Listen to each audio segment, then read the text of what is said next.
Hi, my name is Amber Englemann with Washington Indivisible. The top of this recording with Jessica Craven had gotten deleted, so I'm here to reintroduce Jessica Craven. For those who do not know Jessica, she is the voice behind Chop Wood, Carry Water, a widely read Substack and content creator with the handle Jessica Craven 101. The question I had asked her is, there are a lot of noise coming at people right now, and I think many are trying to make sense of what's actually happening versus what just feels like noise. People feel like something fundamentally has shifted in our democracy. Do you see that? What's happening, particularly around federal enforcement and agencies like CBP and ICE? Enjoy the rest of the interview. Force us into compliance. There you go. And so yeah, that's what we're seeing, and it is very scary. There's no question. Um, it is a deeply unusual moment. Although I would say that maybe if you are a Black American, this feels less unusual and less surprising. I mean, the our police forces in the United States have generally behaved as ICE and CBP are now towards Black people forever. So, in some ways, it's not a new fight, and in some ways, I think more of us are sort of waking up to the enormity of it. It is growing, it is metastasizing, but that also, I believe, gives us a unique opportunity to actually destroy it. So, what we can talk more about that. Yeah, I mean, I feel like it is echoing or just blatantly fascism, and especially with the murders in Minnesota. And to bring it to Minnesota, um, are we seeing accountability there with them charging the ICE officers, or are we seeing escalation? And what should the people be doing to keep democracy alive and keeping their voices heard in Minnesota or in support of Minnesota?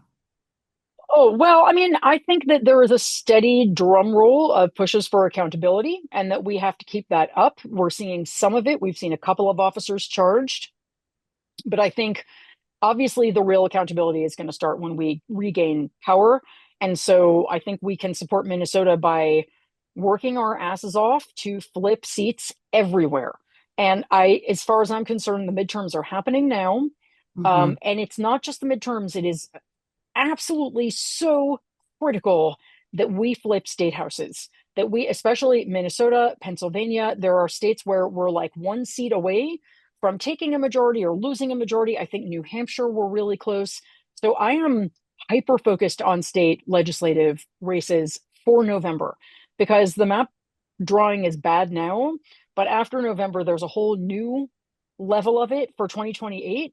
And as bad as it could get, it could also whip back in Republicans' faces if we flip a bunch of seats and hold a bunch of trifectas in November.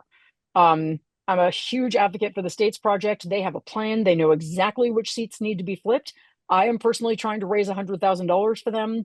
I highly recommend that people work to raise money for state, either the States Project or the sister district, which is now called something else, States Win, or any other organization focusing on that, because that's going to be critical when we go into redistricting after the midterms. But I know you asked about Minnesota, but I think right now the fight is it's everywhere. Again, going back to the sort of metastasizing metaphor, it's like Hmm. the sickness is in the whole body.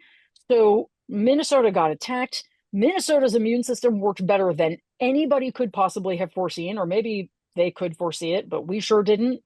What they did was profound, and I think was a turning point in the entire battle and showed us a model for how we are going to fight back. And so, in that sense, no, they're not getting accountability until these people are out of power, not fully.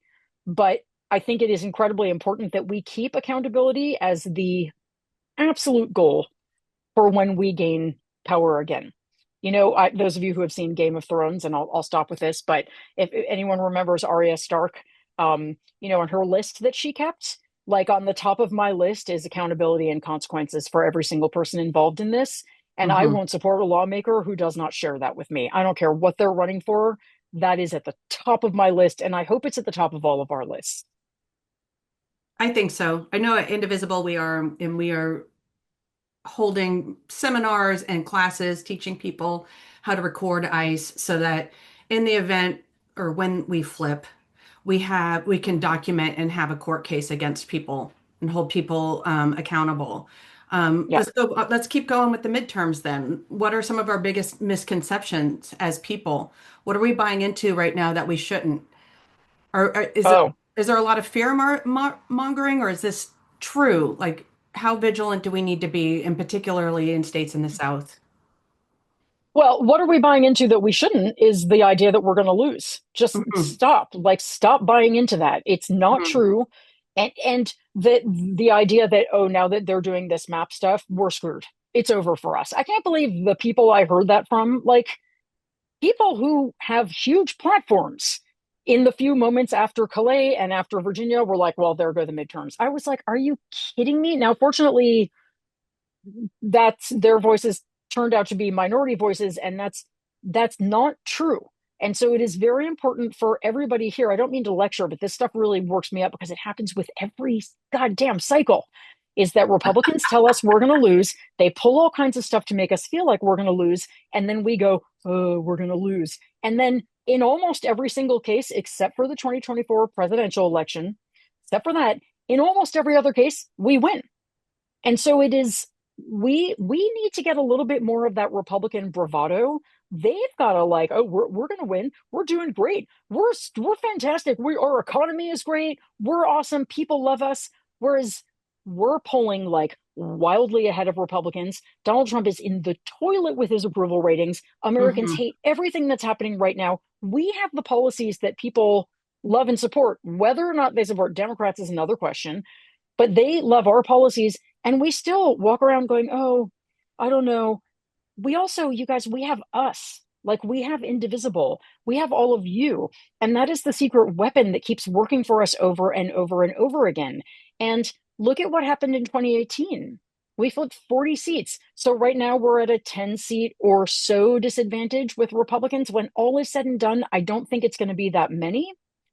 We flipped 40 seats in 2018, and I believe we're going to flip more this time. Hmm. So yeah, we'll win the House by a smaller margin, but I am certain we're going to win. You can come back to me if I'm wrong, but I won't be. And will they try to mess with it in every way they can? Yeah, absolutely. And so it is our job to counter that in every way we can. And again, you guys know I love Robert Hubble. He's like my favorite Substack author. He says it all the time. We're not potted plants. We are not just sitting back and going, oh, Republicans want to cheat. We're going to let them. No, we're going to sue. We're going to be poll watchers. We're going to turn out numbers that are so overwhelming that they cannot cheat their way through the elections. I'm going to literally make a t shirt that says vote like a Hungarian. They turned out 80% voter turnout. When you have that, you can't. The, Orban tried everything he could to steal that election. They overwhelmed him, and so must we. And if you take anything away from this call, it is that we've got to really try not to be such defeatists and like channel our inner defiance. These people are the bottom of the barrel. They are sewer dwellers.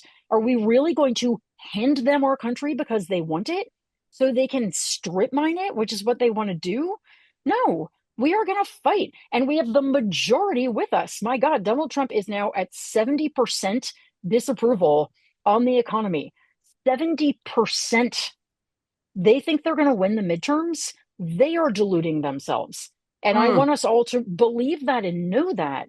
And do we have to work our asses off? Obviously, our asses off. But can we win? Absolutely. And so we need to act like it. We need to channel that. Stop saying, oh, well, they're going to steal it. So there's no point. Please, I urge people to remember that their words have power. So if we're constantly saying things like there's nothing we can do, they're going to take it from us. Trump will never, he'll never concede. We have to stop saying those things. We'll make him concede. He won't have a choice because we're going to win by such wide margins. We will counter them at every point. We will overpower them. Like, talk like winners, not like losers, because we are winners. That's my I, feeling. Sorry, I'm I very love vehement that. about this. No, I love that. And for those of you, I just want you to, on this Zoom call, direct you to Jessica's latest post where she analyzes a CNN and several other news sources to talk about Trump at his lowest disapproval rate ever, and it's the lowest rate of a president in an economic turmoil ever, right? Like the lowest It's rating his ever. highest, it's the highest disapproval rating on the economy for any president in polling history. Yeah. Yeah, unbelievable. Worse than Carter, worse than Biden at their lowest points. So come on. I mean, so Republicans get a 10-seat advantage when the average for the party out of power during a midterms is a 28-seat pickup, and suddenly we're going, oh, we're going to lose. Come on. Like, come on. Yeah. We are going to rout them. Not only that, the Senate isn't affected by gerrymandering at all. So why are we suddenly going, oh, well, we're going to lose everything. We can still win the Senate, even if we were to lose the House, which we're not going to. We can still win the Senate. I'm telling you guys, we are positioned to have an election that no one has seen in this country before. And yes, they are going to try to steal it. And no, we are not going to let them steal it. How much do you think this dismay around us losing has to do with the deeper financial power dynamics? Because you have X and different platforms telling us we're going to lose when in fact these are people that are in the pockets of Trump. Can you speak to that a little bit? Yeah, well, I think people are getting more media savvy. I mean, it's very challenging to know now what is true and what isn't. Social media has no disclosure laws.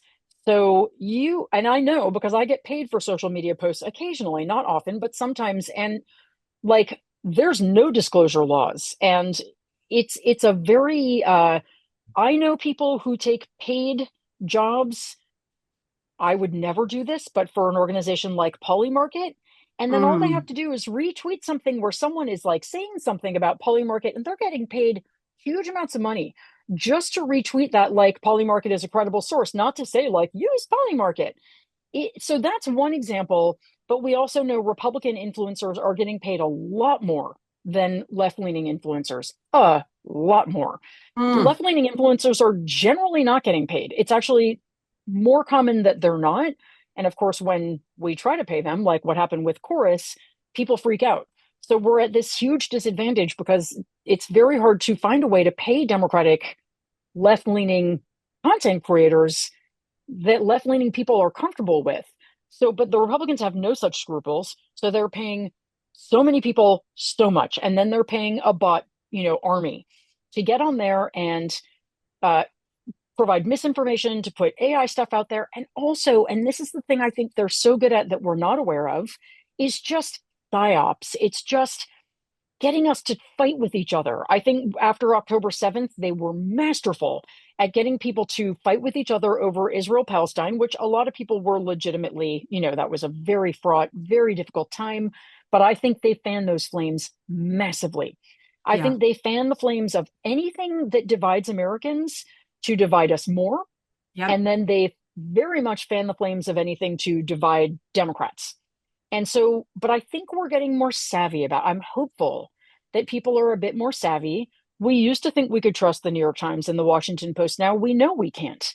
Um, when that decision came out on Friday morning, the Virginia decision, I watched as all of the New York Times, Washington Post, all of those headlines were like, uh, Virginia maps overturned, basically gutting Democrats' hopes for the midterms. And Mm, so, of course, everybody's texting me going, oh my God, it's over. It's over. And I'm like, wait. No, it's not. No, it's not. But you wouldn't know it by looking at the mainstream media. And so I think we're learning to keep all of that at a distance and to go to people have political content creators they trust. I try to be someone people trust. There's great work going on Substack. There's Indivisible. There's Mother Jones and ProPublica and Dropsite and all these great independent journalism sources. And I think people are learning very quickly to be skeptical, to be very careful about where they're getting their information. And so, yeah, they bought Twitter and they bought TikTok. But like the information is still getting out there. And again, we're still winning over and over and over again. And I ask you to look at our track record since November of 2024. 10 point, 15 point, 20 point, 25 point overperformance in every single election, as recently as last Tuesday, when we overperformed 19 points in Virginia. it's just happening over and over again. Why would it not happen in November? That would be super weird. You've brought up so many good points, and the psyops or the bot machine from Russia and other countries is huge. I've talked to people in missionaries who are fighting in the Ukraine war as Americans fighting over there, and they say that the Russian bot game is huge. Oh And yeah. their goal, and everyone, Zelensky down knows this in that country, that if you're divided, you can't conquer. And it's to your point, we just need to know that we are winners. And we need to also know that a very small percentage of us need to speak out. I think they say that it's about 3.5% of the population can overturn a ruler or the democracy, you know what I mean? Overturn the Yeah. government that's in play. Or at least they saw that in the Ukraine in what, 2016? Something like that, where they went and they protested for about 3 months, and they were able to oust the president at the time, who was put in place because of Putin. Anyways, I'm getting off, Uh but like yeah. a very small number of us can overthrow or change the government, but we have to be aware that there are forces against us, particularly in the media, that are swaying our opinions and making us feel defeated when, to your point, we're not. We are winning. The facts show we're winning. Right. And also the polls are getting weaponized, and that's another thing we have to be careful of. Every time there's an election, we see polls telling us, "Oh, it's going to be this close," or Republicans are up, and then we're like, "Oh my God, we won by." I mean, look at New Jersey, Virginia; they won by like 15 points. They were up in the polls by 1 point. So it's not to say all polls aren't accurate. It's just to say, ultimately, this is really my credo, right? Is that we just keep going no matter what, and don't get distracted by the noise. And the noise is getting louder and louder because we've got social media noise, we have AI noise, we have Trump noise, we have all this different stuff. So that's why my whole thing is chop wood, carry water. I don't like, you tell me we're going to lose the election, I'm going to keep fighting my ass off. You tell me we're going to win the election, I'm going to keep fighting my ass off. You tell me Trump is going to be here forever, we're never going to succeed, I'm going to keep fighting him every single day. You tell me we're going to succeed, I'm going to keep fighting him every single day. Like, our mandate remains the same no matter what is happening. And as long as we remember that, we can't get thrown off by propaganda. And so if we stick to our principles, we stick to pro democracy principles, we really work to not allow ourselves to be divided. And that's really hard because Democrats love to turn on each other. I'm seeing it in the California gubernatorial race right now, where I actually think bots are, again, are working in this race as well. Um, I don't know how or why or who's paying for them, but it's very vitriolic. It seems implausible to me, but whatever. But we just have to know we got to put on our blinders. We got to, block our ears and just do the work and do the work and do the work. And, you know, future is written by what we do, not what we think, not how we feel, not what we believe is going to happen. History is written by what we do. And so that is what we must focus on, is what we do, not how we feel about what's going to happen. Yes, like Yoda said in Star Wars, do not try, do. Yeah. Or if you think You need about to do. Zelensky, what were the chances he was going to be able to hold off Russia for this long? Yeah, Impossible. It was never yeah, going to happen. And yet here we are. So yeah, yeah, you just yeah. fight, man. You fight. It doesn't matter how big the opposition is, you fight them. And if you've got heart and soul in your fight, you can win. I would like to, if anyone has questions, put them in the chat, and we have a couple of minutes for questions for Jessica. I see a question about how do I stay positive when the news cycle only gives us bad news. Great Um, question. I proactively seek out good news. At a certain point, I have a choice about how much negativity I'm going to allow into my head. So when I feel myself going like, oh, it's really getting dark and like it's really a rough news cycle or whatever, that is when I either actively go and seek out good news. I mean, I put out a list every Sunday. You can always go find that. Hmm. Or stick with solutions based people. Like, there are people like Robert Hubble and Jay Quo and, I don't know, Dan Pfeiffer and there's lots of people who are just generally putting out, maybe less Dan Pfeiffer, he's good though, but content which Heather Cox Richardson, which tends to come back to, but here's how we win. Like, here's what we do. Yep. Here's why there's hope. So I surround myself with those people. And if I'm following someone who's just like, we're fucked, it's really bad, I will unfollow them. I don't want to hear that. I'm not Yep. interested in that. I don't want to hear doomsayers. And then really protecting our mental health, making sure we are getting off screens and going for a walk, being with our family, going in person and being with people, just eating dinner, whatever. Like that stuff is actually democracy sustaining because I had a great talk with Rebecca Solnit about this when I interviewed her last Sunday. And you should read her book, by the way. It's so good, her new one. I Uh, watched that interview. You were fantastic, Oh, Jessica. thank you. Yeah, that book, The Beginning Comes After the End, will really sustain you right now. And that like they want to divide us and Hmm. isolate us. Yep. That's how you feed fascism. And so interconnectedness, community, stupid things like dinner parties, taking a walk with a friend, that sustains our movement. And so Hmm. we must all do those things more.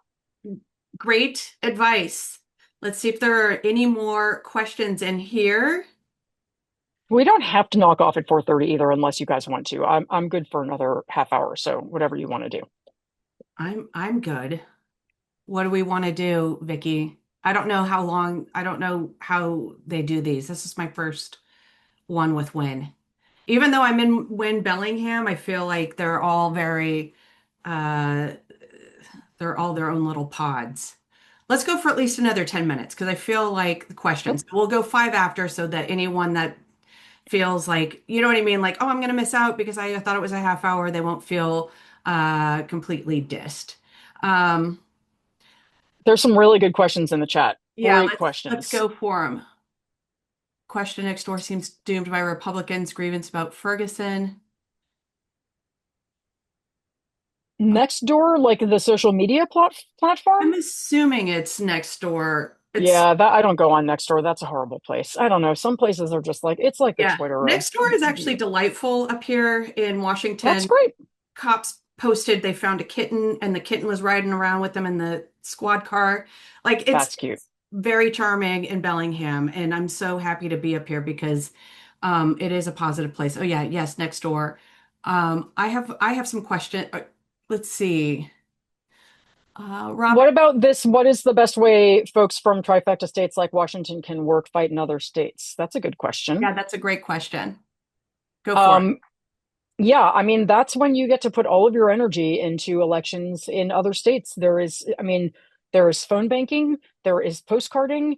Mhm. I mean, if you subscribe to my newsletter, I put something in there every day. And like, I say those things, but they're really meaningful. Um, if we phone bank, especially for state legislative races, which states win, formerly sister district, does every week. And I ran those phone banks. I volunteered to run one once a week for a long time. It's hard to get Mhm. people to come. Like you're Mhm. excited if there's 6 or 8 people there, you can make a huge difference. Recruiting volunteers, getting people to put a yard sign up, getting yes votes. It takes these state legislative seats can be determined by 3 people, by one person, by 20 people. And they have massive consequences. Like it could be the balance of power in the state. So we're talking about whether or not we can redraw maps or not because one person turned out to vote in one district. So sign up to volunteer with them. I know they need more phone bankers. Um, Go knock doors somewhere, and then one huge thing you can do is sign up to be a poll watcher. Powerthepolls.org will help you find a place to do that. You can go do it in another state like Wisconsin, or you can do it where you live. We're going to need armies of good people at the polls in November. And then the other thing I would say is raise money for an organization like the States Project or Movement Voter Project, which I also think is a great place to give money because they know where that money needs to go and Mhm. they know how to distribute it to the people who will do the most good. I will actively come out and say, in my just for myself, I will not give money to the DCCC and I will not give it to the DNC. Not right now. Do what you want, but to me, that money is not going to the best places.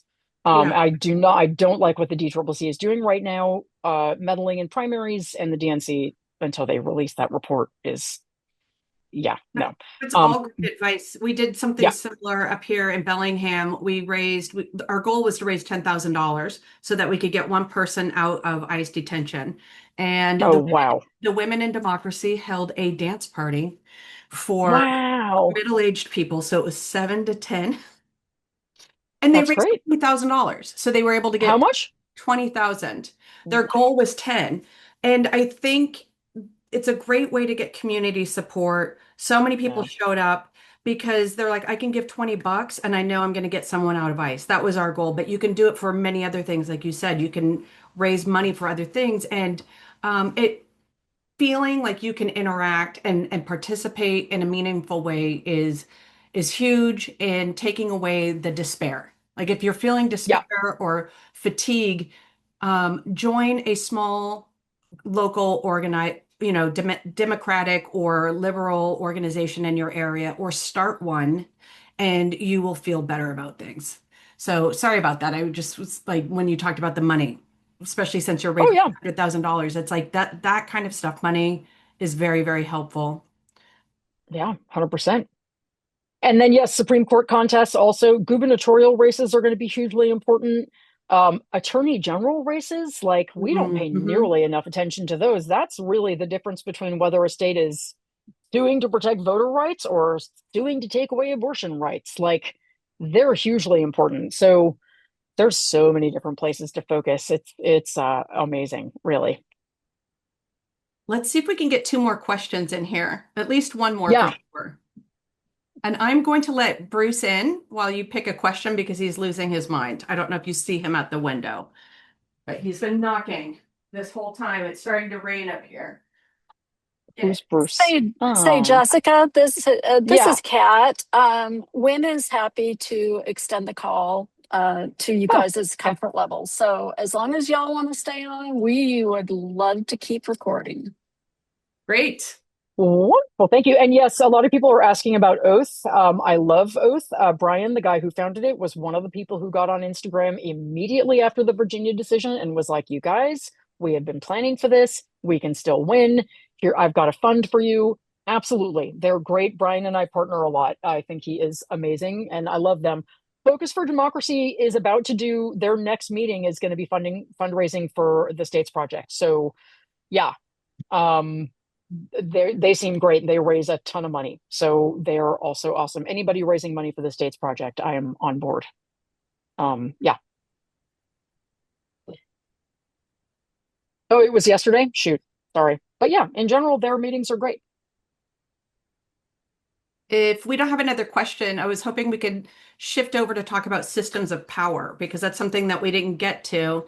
If you're unless you have more to say No, about fundraising, and like what's no, one way people are unintentionally feeding systems they're frustrated with? And I think it kind of piggybacks onto the social media and things like that. But do you have anything to say about that? yeah. Engaging with trolls, Yep. reposting crappy social media, focusing overly on Trump. I mean, I make videos mocking Trump. I definitely do, but like he loves attention. So I try to starve him of that as much as possible.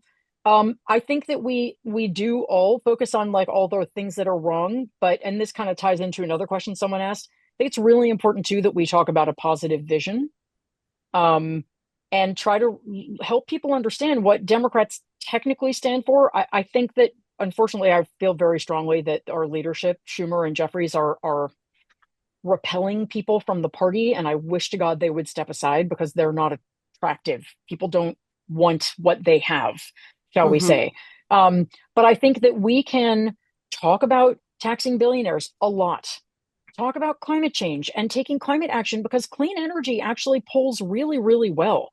People actually want clean air, clean water, less pollution. If we frame climate change about the economy, about saving money, and clean air and water and reducing pollution, a lot of Hmm. polling shows that you can get a lot of Republicans on board. They already are on board. They Wow. want clean air and water and they want to save money. So we can talk about that. We can talk about gun violence. We should talk a lot about taxing billionaires and about corruption. These are things that there's a lot of agreement on. So I think when we focus only on our divisions, we're losing an opportunity to talk about the things that everybody agrees on. Um, Yeah. and just, yeah, in general, I would say to focus a lot on building a positive vision for the future and also sharing wins. And that, again, I'll just tell you guys a quick story. I made a video yesterday about the Zoran Mamdani's team will sometimes send me just stuff that they're up to, just so I know. They send it to a lot of content creators. And I found out they sent me a fact sheet about this budget he had passed. He closed a $12 billion budget deficit in New York City. He balanced the budget. So I was like, I'm going to make a video about this, and I don't know that anyone's going to care, but I think it's cool. I love him, and I just want to. I like to elevate these kinds of wins. So I Right. made this video. It's not even a very good video. It has over 10 million views across my platforms right now. That I think it is overperforming any video I've ever made. Wow. And it is not because it is a certain special video. It's just a video. It's not, it's fine. Thank you. Oh, hi, Lisa. I didn't know you were there. Um, but it talks about someone in government keeping a promise, doing the thing he said he was going to do, taxing the rich, and protecting working people, and actually funding programs that people care about. That's what he did. And he did it transparently and quickly. So people are just thrilled to see, oh my God, government can work. Somebody can Mm. run on a promise and then keep it. They can protect working people. They actually can do these things. He just did it. And that is why it is so thrilling for people. And so when we see government working, whether it's that or whether it's New Mexico, passing a fund to pay for free childcare or I think it's pre-K. I can't remember what they have there for everybody, or whether California just provided free diapers for everyone who has a baby for a month. We've got to amplify that stuff because otherwise Mm. it looks like government never works. And yet it does on a state level because Democrats are doing shit. But if we don't hear about it, Abigail Spanberger and Mikey Sherrill, they've done a bunch of great stuff. If we don't amplify it, nobody will know.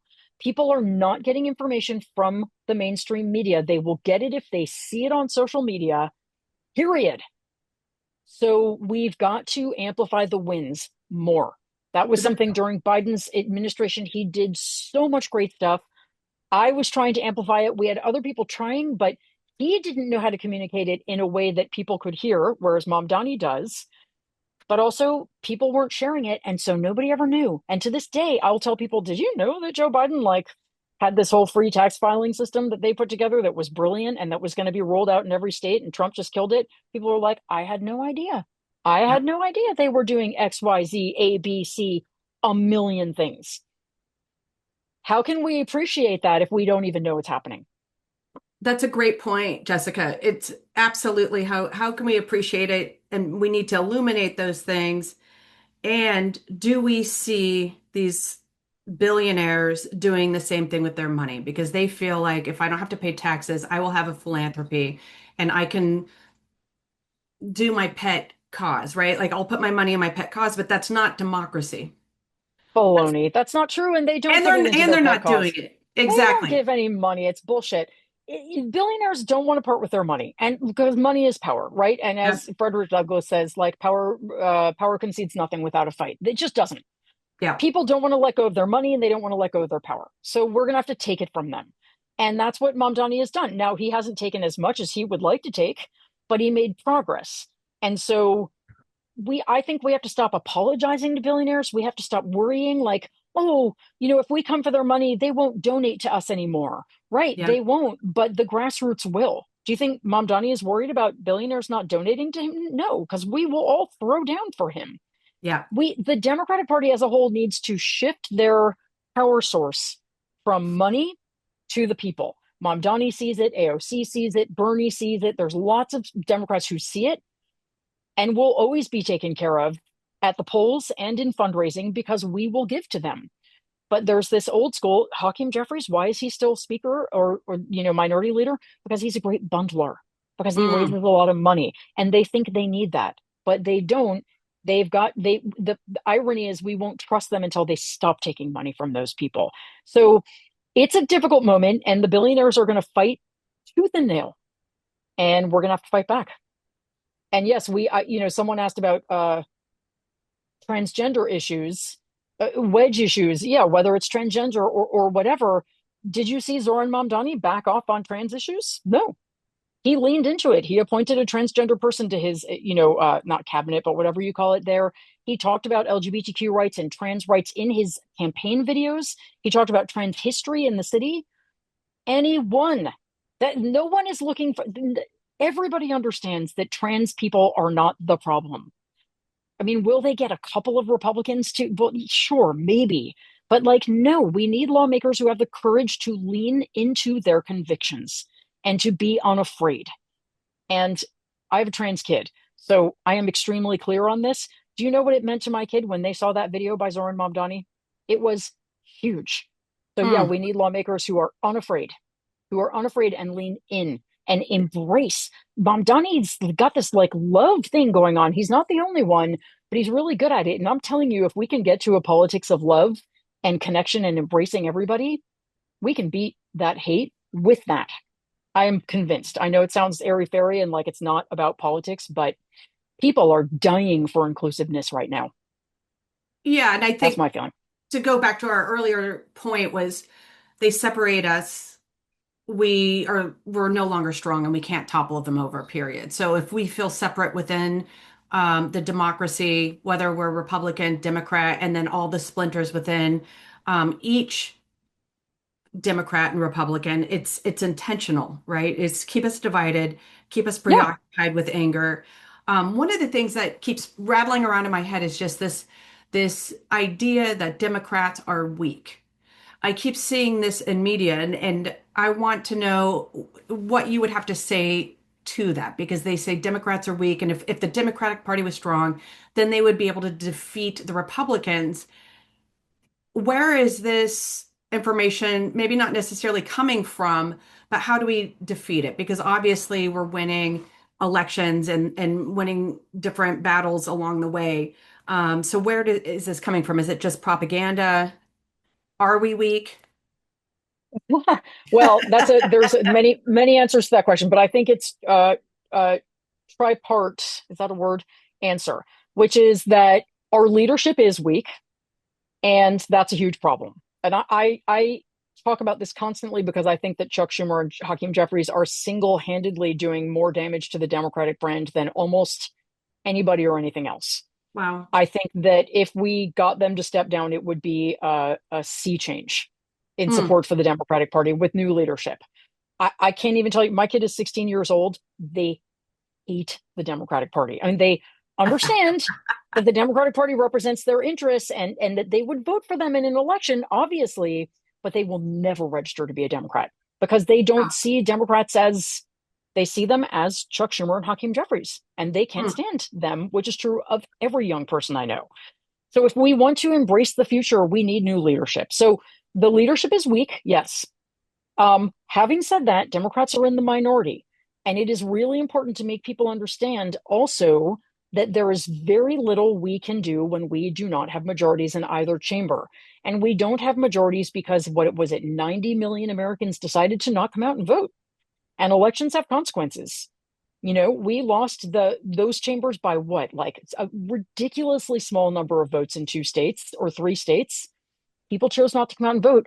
And now we are in the situation that we're in. So we must elect Democrats to get a Mm. majority back. We must push for a better leadership team. And that's something we can do when we call our representatives because they choose their leadership. And we need to let them know that we will not accept the two who are in charge right now, but also remind people that Democrats can only do so much in the minority. But also, yes, there is a perception that Democrats are weak, and we've got to fight back and fight back stronger. But that I think it's beginning to change. In fact, Dan Pfeiffer, I think, just wrote something this week about how Trump is actually no longer the strong man. Like he is demonstrably weak and showing it. And that Mm. so there is a perception change happening. But I don't think anyone is going to call Democrats weak by the time this fight is over, or they won't call the left weak. The left and the party are not the same. The left is leading this fight with a big tent, that has some old, used to be Republicans, a ton of independents. That's the left. That is the resistance. The Democratic Party is something that I think most of us at this point can't stand, but work with because it is the mechanism we have to win elections, but it needs major reform. And we're going to have to get there. Okay. Can I ask one question? What would be one of the top things that the Democratic Party could reform so that more people on the left could buy into them, or it could be more aligned to what we believe in? Well, I think they would need to jettison their leadership. I think it's really important. I think they need to make a decision to stop taking corporate PAC money. Mm, If not completely, then from APAC, from AI, from oil and gas at the very least. And I'm probably thinking not the and fossil fuels. I said that, right? Like we should not be taking money from those groups. It's insane. hmm That we need leaders who are on board with Supreme Court reform because we can't change a goddamn thing if we have a court that will keep overturning laws. Yeah. So we need people on board with Supreme Court reform, possibly filibuster reform, and also this thing I talked about, consequences. And I don't want to say revenge, but like we need people who are like, we are going to kick their ass into jail. When Mm, we, not people who are like, we need to look forward, not backward. That is my biggest fear about Hakeem Jeffries, man. He is exactly the kind of guy who'd be like, we need to look forward now. And like, they'll lose people forever if they do that, genuinely. So that running on a platform of taxing billionaires, legitimately taxing billionaires, um, transgender rights, restoring abortion rights, unapologetically running on a progressive platform. I believe if they did that, they would start to see young people coming back to them and abolishing ICE. You cannot pussyfoot around that. You have got to be willing to say, I want to see ICE abolished. I think people want people with fights and with a fight in them, with anger in them and a determination not to rebuild what we had before. Oh, and Medicare for all. Like, if you're not running on Medicare for all now, forget it. You shouldn't even be running. Like those things, if we that is my list of, my Arya Stark list of things that we must have. Yours may vary from mine a little bit, but I think if you look at polling, Americans widely support those things. They want those things. They are absolutely fed up, and nobody wants to go back to the status quo. Nobody. I So, agree with all of that, Jessica. And I want to add, even though you had already mentioned it, but I just want to reiterate, holding people accountable, I think would make a huge difference in bringing people back into the party and or Democratic Party reform. Meaning yeah, in Minnesota, we're taking these people to trial, put people in yeah. jail. Put people in jail for the Jeffrey Epstein files. I mean, that is unbelievable what they're doing with that. People are resigning, Oh, but people need to go to jail. So it's like if we yes, the Epstein files. they That's another thing. Yeah. yeah, all of Sorry. all of these things, if we can hold if we start holding people actually accountable for the crimes they commit, which are innumerous, the Yeah. amount of crimes just our Trump has committed as far as with his money and the people he supports and the laundering and all the BS. It's like it's if we could hold these people accountable, I think in general, you're going to have a more copacetic, that's not the word, a balance. Because Republicans are going to be like, yes, we had these people and we put them in jail, and they have their shame or disgrace or whatever it is, and they feel like they need to stand up and be better Republicans. And Democrats will say like, we were able to combat these forces that are just destructive to democracy. And Hmm. I think if we hold people accountable, it makes both parties better, period. Oh, 100%. 100%. Do we I should probably jump off in just about a Okay, minute because I have another call to get on in 10 minutes. great. Um, Well, I'd like to encourage everyone, if they haven't already, to read Jessica Craven's Substack, which is Chop Wood Carry Water. It's super popular. And follow her on her social media. oh, She's on Instagram, she's on TikTok and YouTube as Jessica Craven 101. And she has an international following, BTWs, so she is amazing. It's like two people in Canada, you guys. Let's not get too excited. Oh, yes, vote like a Hungarian and vote like a Hungarian. Thank you for holding that up, Paolo. Uh, Oh, do you guys? So, okay, this is my idea. Do you think I should make that into a t-shirt and then sell yes, it? And I'll buy then, it. Yeah, and raise okay, money. Yeah, I'll yeah, buy and it. then raise money for like Fair Fight or something. I think I'm going to do it. I'm not a big believer in selling t-shirts. I don't like stuff, but I might have to do it. If Yes, anyone knows how to make t-shirts, them let me know. thick. I like a nice No, hearty. yeah, yeah. I Yeah, like a nice shirt. I want to yeah. make a nice shirt. Yeah, I'll make a think about nice it. shirt. I'll buy it and I'll encourage everyone up here to buy one as well. Yeah. But it was such a pleasure to have you here, an honor to hear all of your wisdom and all of the information that you've accumulated over the last 6 years or so. You disseminate it just fluidly with empathy and clear direction for people. So we all appreciate that. So thank you for coming. Thank you so much for having me, and thank you for being an Indivisible group. Honestly, like Indivisible is that's my heart and soul. I've been a member since the very beginning, and without Indivisible, we got nothing. I'm just, it's really an honor to speak at any Indivisible group, and thank you all for what you're doing. I know it's a lot. I know we're all tired, and I just want to know that I see you, and I deeply appreciate what you're doing. You are really patriotic and beautiful humans, and thank you. Yay! All right. Well, thank you, Jessica. Have a good afternoon. And thank you all for attending. It was wonderful to have you as part of this audience.